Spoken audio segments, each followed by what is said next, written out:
malayong may kawansi alaman sa ibang lugar. Noong unang panahon, ang sansimulo ay nakakating sa langit ay mag-isa lamang sa ibasanan noon.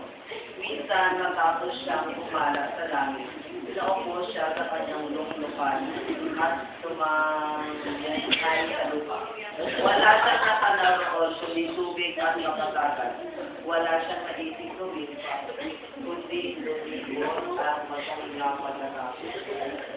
Nakadama siya ng pamilya, shut up din siya. Ikinasa niya ang mga kasalugan. Tumako siya sa lupa at laro-laro sa iyon sa kanyang bahay. Magaspang ang lupa, kaya iwasli niya iyon.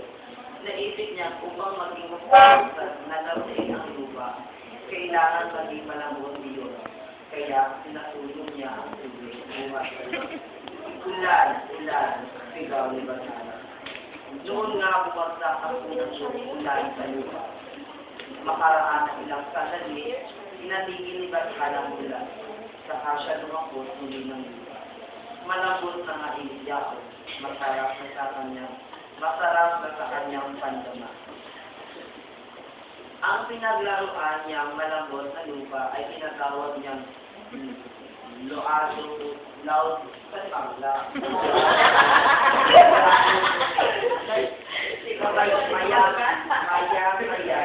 nakabuo siya ng anyo. Binasa niyang isindaryo sa kanyang sarili at naisipan niya kung paano niya iyon tatawagin. Ito nga ang tao na isusal niya.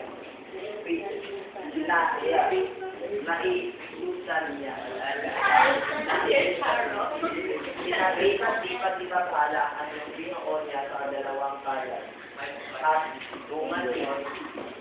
At bungan yun.